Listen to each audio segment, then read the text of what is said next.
Assalamualaikum warahmatullahi wabarakatuh. Perkenalkan, saya Zulfa Kurotayun, mahasiswa Ilmu Komunikasi Universitas Muhammadiyah Yogyakarta. Pada kesempatan kali ini saya akan menjelaskan tentang apa itu analisis framing. Analisis framing merupakan analisis yang memusatkan perhatian pada bagaimana sebuah berita akan dibingkai oleh media. Media tersebut merupakan berita di TV, kemudian majalah, ataupun surat kabar, dan juga media online. Dalam bingkaian tersebut, pastinya ada hal-hal yang disembunyikan dari sebuah media. Dalam artian ini, tujuan framing adalah melihat dari perspektif mana pemberitaan atau konten tersebut dibuat oleh jurnalis atau wartawan atau pembuat iklan atau pembuat film untuk tujuan dan keberpihakan kepada siapa. Dalam analisis framing dapat digunakan untuk melihat mengendalikan siapa dalam siapa pada sebuah struktur kekuasaan. Pihak mana yang dirugikan atau diuntungkan, kemudian tindakan politik mana yang dianggap konstitusional dan inkonstitusional. Biasanya berita-berita yang diangkat dalam analisis framing ini adalah berita politik, karena di dalamnya pasti ada sebuah pertanyaan dan ada yang disembunyikan dari berita-berita tersebut. Dalam sebuah analisis framing, proses yang dilakukan dengan memilih peristiwa tertentu untuk diberitakan dan menekankan aspek tertentu.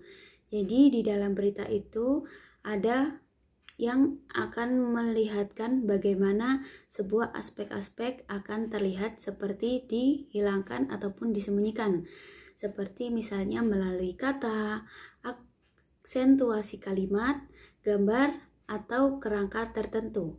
Biasanya dari jurnalis atau wartawan yang menulis akan terlihat jelas dan akan dibeda-bedakan. Kemudian proses seleksi dari berbagai aspek realitas sehingga bagian tertentu dari peristiwa itu lebih menonjol dibandingkan aspek lainnya.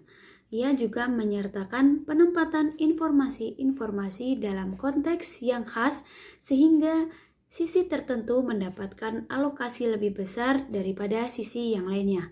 Berikut menurut Robert N. Edmond.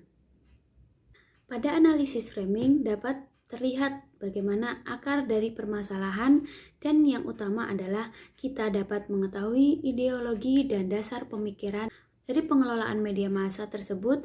Tentunya dalam hal ini adalah keberpihakan dalam pemberitaan. Selanjutnya, saya akan menjelaskan tentang apa itu analisis naratif. Tidak semua informasi atau pemberitahuan merupakan sebuah narasi, seperti halnya iklan lowongan kerja, kemudian jadwal kereta api, itu bukanlah sebuah contoh narasi. Dari kata narasi, naratif berasal dari bahasa Latin nare, yang berarti membuat tahu. Sebuah teks dikatakan narasi apabila terdapat beberapa peristiwa atau rangkaian dari peristiwa-peristiwa. Ketika membangun sebuah narasi, ada proses yang dinamakan representasi. Definisi narasi itu sendiri adalah representasi dari sebuah peristiwa atau rangkaian peristiwa-peristiwa menurut Kieran Kenneth 1982. Narasi ada yang nyata dan juga fiktif. Analisis naratif mengenai narasi itu sendiri ada di fiksi dan juga non-fiksi.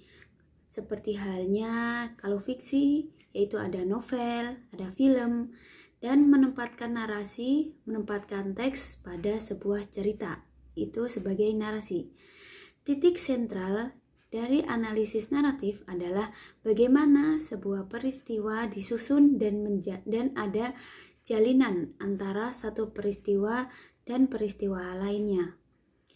Manfaat dari analisis naratif yaitu membantu memahami bagaimana pengetahuan, kemudian makna dan nilai diproduksi dan disebarkan dalam masyarakat. Memungkinkan menyelidiki hal-hal tersembunyi dari laten atau dari suatu teks dalam media. Kemudian, memahami bagaimana dunia sosial dan politik diceritakan dalam pandangan tertentu yang membuat kita mengetahui kekuatan media sosial dan dominan dalam masyarakat. Kemudian selanjutnya saya akan menjelaskan tentang analisis semiotika.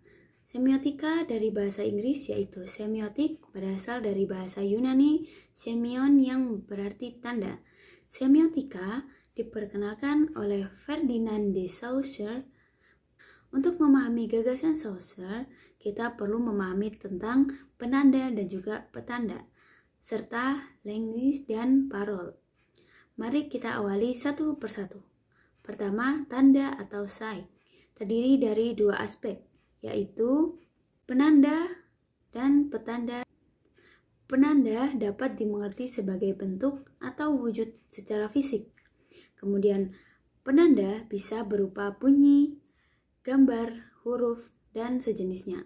Sedangkan petanda adalah konsep atau arti dari apa yang ditandai. Relasinya antara keduanya bersifat diada-adakan atau arbiter, yang berarti tidak ada relasi yang sifatnya alamiah antara penanda dan juga petanda. Namun demikian, relasi yang bersifat diada-adakan terikat oleh konvensi atau struktur. Jadi, semisal banyak sekali di lingkungan kita, kalau misalnya di daerah Jogja, kalau orang meninggal itu biasa dikasih bendera berwarna putih. Kemudian di daerah lain itu bisa warna berbeda. Dan tanda warna putih kalau misalnya di dekat rumah di daerah Jogja merupakan tanda orang meninggal. Sedangkan apabila tanda berwarna kuning, bendera berwarna kuning di daerah memiliki arti yang sama dengan bendera putih, namun dengan warna yang berbeda. Itu merupakan struktural yang sudah kita alami di kehidupan sehari-hari. Kemudian, langue merupakan abstraksi dan artikulasi bahasa pada tingkat sosial budaya. Sedangkan parol merupakan ekspresi bahasa pada tingkat individu. Agar lebih mudah memahaminya, language bisa merupakan ekspresi bahasa pada tingkat individu. Agar lebih mudah memahaminya, language bisa kita sebut sebagai sistem bahasa yang berlaku. Sedangkan parol adalah bagaimana individu berbahasa dalam sistem tersebut. Dengan demikian, maka parol terikat dengan language. Ketertarikan tanda dengan struktur inilah yang menjadikan semiotika dimasukkan dalam strukturalisme dalam filsafat barat kontemporer. Ini mengandaikan bahwa language selalu mendahului parol. Semiotika umumnya dipahami sebagai bentuk strukturalisme karena berusaha menjelaskan generasi makna dengan mengacu pada sistem perbedaan terstruktur dalam bahasa, yaitu aturan dan konvensi yang mengatur bahasa atau language diberikan prioritas di atas studi ucapan-ucapan spesifik yang digunakan individu dalam kehidupan sehari-hari. Barker. Pemikiran Saussure dikembangkan selanjutnya oleh Ronald Peters. Pemikirannya memberikan pengaruh yang sangat signifikan pada pengembangan studi budaya, khususnya dalam pergerakan dari kajian budaya ke strukturalisme selama tahun 1970-an. Secara khusus, ia membawa metode semiotika pada berbagai fenomena budaya untuk menerangi argumen bahwa semua teks dibangun dengan tanda-tanda dalam konteks sosial. Inti dari karya Peters adalah peran tanda dalam menghasilkan makna dan membingkai cara teks dibaca. Karena itu, ia menjelajahi makna konotatif memungkinkan apa yang secara kultural muncul kebenaran universal yang diberikan sebelumnya atau yang ia sebut sebagai mitos. Dari ketiga analisis tersebut memiliki kelebihan dan juga kekurangan masing-masing.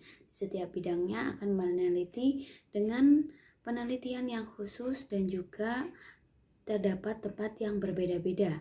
Ada yang menempatkan teks pada penelitiannya, kemudian juga ada simbol-simbol atau tanda dan lain sebagainya.